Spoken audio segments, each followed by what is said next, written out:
साथियों, आप सभी का स्वागत है हमारे प्यारे YouTube channel Pradeep sir education पे। लगातार आपके लिए स्टडी से रिलेटेड वीडियो आती रही है। आज भी लेकर आए क्लास 9 के जो चैप्टर नंबर फर्स्ट चल रहा है एक्सरसाइज आज 1.2। जिन्होंने 1.1 नहीं देखी तो जाके पिछली वीडियो देखें, मैं डिस्क्रिप्शन में लिंक दे दूंगा तो वहां से जाके देख सकते हैं। आज है 1.2 एक्सरसाइज और इतने बेहतरीन तरीके से मैं आपको बताऊंगा कि आपको लगेगा कि गणित कितनी सरल है। और सभी दोस्तों को शेयर कर देना है, चैनल में नए चैनल को सब्सक्राइब कर लेना है, बेल आइकन को दबा लेना है जिससे आने वाली वीडियो आप तक तुरंत पहुंचे। और वीडियो पसंद आए तो लाइक कमेंट्स कर शेयर करना न भूलिएगा। चलिए चलते हैं प्रश्नावली 1.2 की ओर। तो कहां गई बुक ये रही। आपको इसमें दिया हुआ है, क्या दिया है ध्यानपूर्वक समझिएगा। मैं पूरी डिटेल के साथ आपको बता रहा हूं, ये मैंने मार्कर उठा लिया है। इसमें आपको 1.2 में जो पहला क्वेश्चन दिया गया है, नीचे दिए गए कथन सत्य है या असत्य है, कारण के साथ अपने उत्तर देना है आपको। ठीक है, ये मैंने रख दिया। इसमें आपको जो पहला क्वेश्चन दिया हुआ मैं पढ़ के बता रहा हूं, आप ध्यानपूर्वक बुक उठा लीजिए और बुक में मिलाइए क्या दे रहा हूं। प्रत्येक अपरिमेय संख्या एक वास्तविक संख्या होती है। क्या अपरिमेय संख्या वास्तविक संख्या होती है? तो ये बिल्कुल सत्य है। क्या लिखना है आपको? सत्य है। ठीक है, सत्य है। अब इसका कारण बताना है। अब कारण में मैं आपको बता दूं, जो वास्तविक संख्याएं होती हैं उसमें सभी परिमेय संख्या आती है, सभी A to Z। तो लिखेंगे वास्तविक, ठीक है ना, वास्तविक संख्याओं में अपरिमेय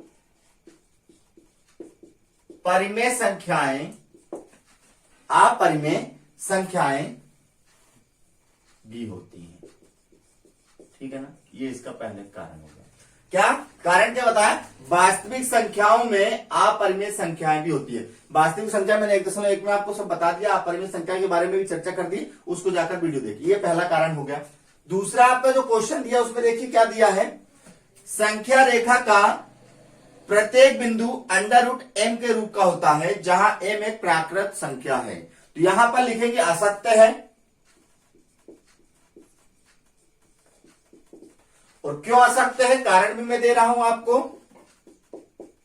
क्यों है? क्योंकि संख्या रेखा पर आपने देखा होगा यहां पर 0 होता है और फिर यहां पर +1 +2 +3, इस बार प्लस और इधर माइनस होता है। ये क्यों बनाया मैंने?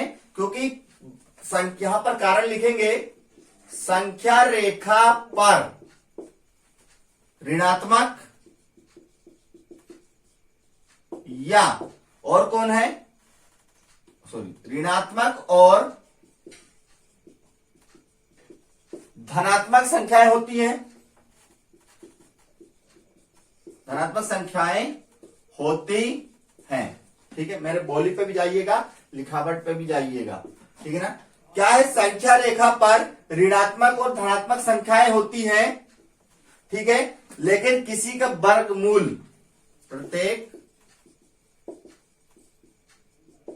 बिंदु पर एक, ठीक है, जो लिख रहा हूं वही लिखने हैं, एक वर्गमूल हो संभव नहीं है। क्या मैंने बोला? प्रत्येक बिंदु पर एक वर्गमूल हो। भाई 0, 1 फिर 2 संभव नहीं है। तो यह कारण है दूसरे का। तीसरा देखिए क्या बोला है, प्रत्येक वास्तविक संख्या एक अपरिमेय। भाई कैसे हो सकता है? क्योंकि वास्तविक संख्याओं में परिमेय के साथ अपरिमेय दोनों होती है, यानी कि अपरिमेय के साथ परिमेय दोनों होती है। ये भी लिख दो। असत्य है कारण क्योंकि वास्तविक संख्याओं में परिमेय संख्याएं भी होती हैं।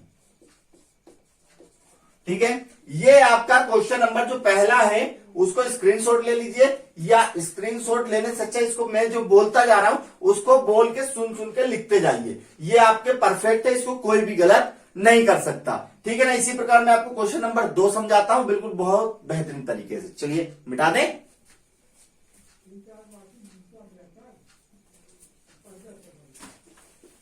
2 को भी कर लेते हैं। दो क्या है, क्या सभी धनात्मक पूर्णांक के वर्गमूल अपरिमेय होते हैं? यदि नहीं तो एक ऐसी संख्या का वर्गमूल का उदाहरण दीजिए जो एक परिमेय संख्या है। यहां पर लिखेंगे, उत्तर लिख रहा हूं मैं। क्या उत्तर होगा इसका? नहीं। या ये गलत बोल रहा है प्रश्न कि सभी के वर्गमूल अपरिमेय होते, गलत है। नहीं, धनात्मक पूर्णांकों के वर्गमूल अपरिमेय नहीं होते, नहीं होते हैं। उदाहरण दे रहा हूं मैं आपको।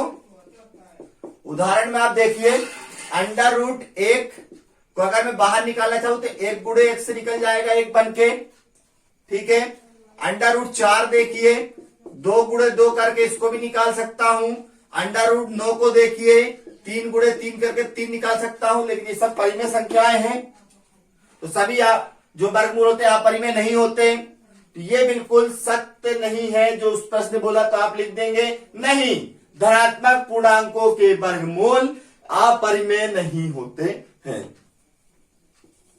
ये आपका क्वेश्चन नंबर 2 भी कंप्लीट। अब समझिएगा क्वेश्चन नंबर 3 को बहुत बेहतरीन तरीके से। तो चलिए क्वेश्चन नंबर 3 भी करते हैं जल्दी से। चलिए प्रश्न नंबर 3 को भी देख लेते हैं एक बार। बहुत बेहतरीन तरीके से मैं बताने वाला हूं। जब भी आप इसको करेंगे तो ये आपको इतना सरल लगेगा कि मैं आपको बता नहीं सकता जब मैं बताऊंगा। आप स्केल निकाल लीजिए और स्केल पर आप ऐसी लाइन खींच लीजिए, ठीक है। ऐसी लाइन खींच लीजिए, जल्दी से खींच ली, परफेक्ट, मान लो खींच ली, ठीक है। यहां पर आप बीचों बीच 0 नाम दीजिए, दे दिया। और आप लोग यहां पर खोलिए, 1-1 सेंटीमीटर की लाइन खींचिए, 1 सेंटीमीटर 1 सेंटीमीटर 1 सेंटीमीटर। यहां नाम दीजिए प्लस का 1, प्लस का 2, प्लस का 3। इतना हो गया, खींच लीजिए, मैं इंतजार करूं। खींच रहे हो? खींच लिया। चलिए इसके बाद यही सेम चीज यहां पर करिए, माइनस का 1, माइनस का 2, माइनस का 3। यहां तक आप परफेक्ट ले लिए, आपको कोई दिक्कत नहीं आ रही। अब आपको क्या करना है, आपको ये लेना है 2 अंतराल, 0 से लेकर यहां आप 0 से लेकर 2 तक 2 इकाई लेना है आपको, ठीक है। 2 इकाई ले लिया, इसको नाम दे दिया आप ए और इसको नाम दे दीजिए आप, ये जो बिंदु है इसको नाम दे दीजिए बी, ठीक है। बी नाम दे दिया। और फिर इसके बाद बी पर रख के सिर्फ 1 सेंटीमीटर यानी कि 1 इकाई का बिंदु खींच दीजिए, खींच दीजिए। खींच दिया आपने, बहुत बढ़िया, बहुत बढ़िया, बहुत बढ़िया। इसको नाम दे दीजिए आप सी, ठीक है। 1 सेंटीमीटर से ज्यादा नहीं खींचना है, ठीक है ना। इसको 2 और इसको 1, और यहां से यहां तक मिला दीजिए, जो कि ए और सी होगा वो अंडर रूट 5 होगा। अब आप कहेंगे सर अंडर रूट 5 होगा कैसे? और संख्या रेखा पर उसने बोला दिखाए कि संख्या रेखा पर अंडर रूट 5, इसका मान जब भी निकालेंगे मैं भी आपको निकाल के दिखाऊंगा, अंडर रूट 5 आएगा। 2 यहां पर लेना है, 1 यहां पर खींचना है और अंडर रूट 5 आ जाएगा। लेकिन अभी ये संख्या रेखा पर आया क्या? ये तो एसी पर है भाई, संख्या रेखा पर तो नहीं आई है। तो संख्या रेखा पर कैसे दर्शाएंगे? तो आप प्रकार ले लीजिए, प्रकार डिवाइडर, प्रकार सुइया, प्रकार ये सुइया, सुइया जिसे कहते हैं, सुइया ले लीजिए, उस पर पेंसिल फंसाइए और उसको रखिए ए और सी पर, ए और सी पर रखिए।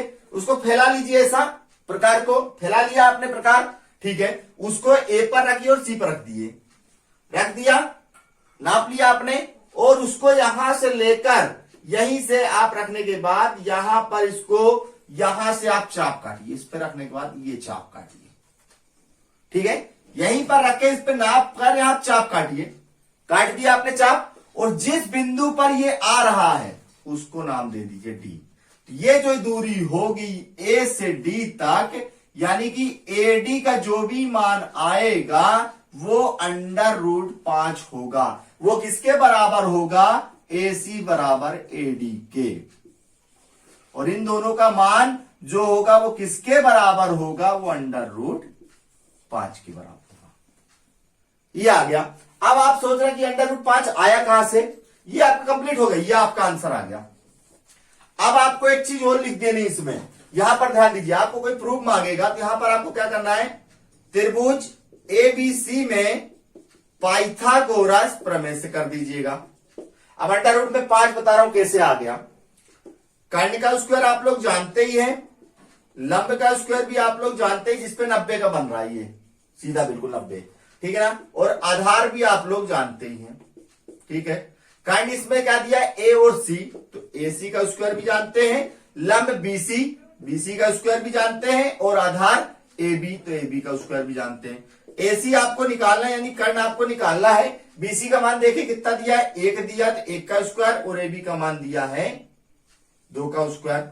यहां से यहां तक की दूरी कितनी है, 2 इकाई, 2 इकाई 2 का स्क्वायर। AC स्क्वायर बना कितना, 1 और 2 दूनी 4, क्योंकि घात 2 लगी, 2 दूनी 4, 5 हो गया। AC का यहां गया, ये आ गया √, इसका वर्ग जो ये जो लगा इस पार जाएगा तो √, में जाएगा। तो ये देखिए √5 आ गया AC।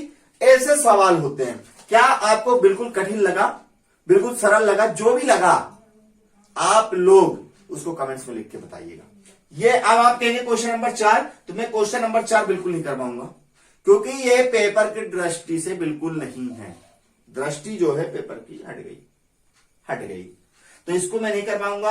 आपको अगर करना चाहते हैं तो आगे आप बढ़ाते जाइएगा, √2 है, √3 है, ऐसी 1 90 का बढ़ाते जाइएगा। आप कहेंगे कमेंट्स में, तो मैं इसको भी अगली वीडियो में पहले ही बता दूंगा, अगर करना चाहेंगे तो दोस्तों ये थी आज की अपनी प्यारी सी क्लास, छोटी सी क्लास थी। 1.2 खत्म कर दी, 1.3 जल्द लेकर आएंगे अगली क्लास में। चलिए, वीडियो पसंद आई ना तो लाइक करिएगा, दोस्तों को शेयर करिएगा, उनसे भी बोलिएगा देखिए, ठीक है। चैनल पर नए हैं तो चैनल को सब्सक्राइब करिए।